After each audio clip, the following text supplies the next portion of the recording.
BNP জামাতকে ক্ষমতায় আসতে দেওয়া হবে না জানিয়ে আওয়ামী লীগ সভাপতি ও প্রধানমন্ত্রী শেখ হাসিনা বলেছেন, দেশে যে উন্নয়নের ধারা শুরু হয়েছে তা অব্যাহত রাখতে আরও একবার আওয়ামী লীগকে সরকার গঠন করতে হবে।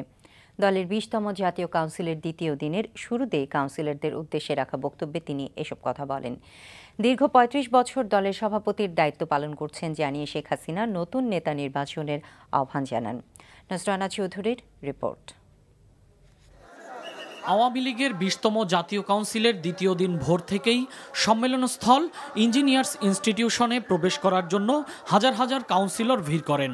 সকলকে নিরাপত্তা তল্লাশি শেষে প্রবেশ করাতে আইনশৃঙ্খলা বাহিনীকে বেশ বেগ পেতে হয়। জননেত্রী শেখ হাসিনা যেন আমাদের সভাপতি থাকে। এবারে যে নেতৃত্ব আসবে আওয়ামী লীগ অত্যন্ত শক্তিশালী হবে তাদের নেতৃত্বে। সর্বস্তরের নেতারা যেন এই আন্দোলনে সম্পৃক্ত থাকে, শেখ হাসিনার নেতৃত্বটাকে আরও সংহত করে। যে নেতৃত্ব আওয়ামী লীগের সার্বিক কার্যক্রমকে উপলব্ধি করতে পারবে, যার চেতনায় আওয়ামী লীগ আছে, যার অনুভূতিতে আওয়ামী লীগ আছে। উনি যতদিন আছেন ততদিন এই বাংলাদেশ উন্নয়নের অগ্রগতির দিকে এগিয়ে যাবে এবং যাচ্ছে।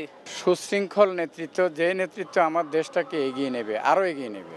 এমন অবস্থায় সকাল ৯:৩০টায় দলীয় সভাপতি শেখ হাসিনা ইঞ্জিনিয়ার্স ইনস্টিটিউশনে আসেন। শুরুতেই বক্তব্য রাখতে গিয়ে শেখ হাসিনা বলেন, অনেকেই বাংলাদেশকে নিয়ে খেলতে চেয়েছিল, কিন্তু আওয়ামী লীগ সরকারে থাকলে কাউকেই বাংলাদেশকে নিয়ে খেলতে দেয়া হবে না। বর্তমান সরকারের উন্নয়নের ধারা অব্যাহত রাখতে হলে আরও একবার আওয়ামী লীগকে ক্ষমতায় আসতে হবে বলেও জানান তিনি। আমাদের এই কাজের ধারাবাহিকতা যদি বজায় থাকতে হয় তাহলে অবশ্যই আরো একবার আওয়ামী লীগের ক্ষমতায় আসতে হবে। আপনাদের এটাই চিন্তা করতে হবে যে এরা যদি আবার ক্ষমতা আসে তাহলে তার মানে যুদ্ধ অপরাধীরা ক্ষমতায় আসলো, এরা যদি ক্ষমতা আসে তার মানে খুনিরা ক্ষমতায় আসলো, এরা যদি ক্ষমতা আসে তার মানে এই দেশ আবার সেই খুনিদের রাজত্ব, দুর্নীতিবাজদের রাজত্ব। বিএনপির আমলে এই দেশ পাঁচবার দুর্নীতিতে চ্যাম্পিয়ন হয়েছে। একটি গণতান্ত্রিক রাজনৈতিক দল হিসেবে আওয়ামী লীগ আন্তর্জাতিকভাবে স্বীকৃত বলেই সম্মেলনের প্রথম দিন বিভিন্ন দেশ থেকে আসা রাজনীতিকরা জয় বাংলা স্লোগান দিয়েছেন বলে জানান শেখ হাসিনা। আওয়ামী লীগ আগের যে কোনো সময়ের তুলনায় অনেক বেশি সংগঠিত জানিয়ে দলের সভাপতি বলেন, এই সম্মেলনের মাধ্যমে দলটি আরও বেশি সুসংগঠিত হবে। আহ্বান জানান নতুন নেতা নির্বাচনের জন্য। আওয়ামী লীগই আমার পরিবার, আওয়ামী লীগই আমার আপনজন, আওয়ামী লীগকে আমি সবচেয়ে বেশি সময় দিই। যে সময়টা আমার নিজের ছেলে মেয়েকে আমি এত দেইনি, তার থেকে বেশি সময় আমি দিয়েছি। আমার বাচ্চারা জয় যখন 10 বছরে, পুতুল 8 বছরে, সেই সময় আমি দলের সভানেত্রী হয়ে এসেছি। 35 বছর এই দলের সভাপতি। এত লম্বা সময় কেউ কখনো থাকে না।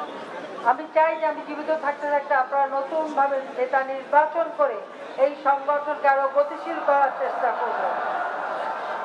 এখনই নির্বাচন হচ্ছে না তো, এটা পরে বলে, কিন্তু এটা করতে হবে।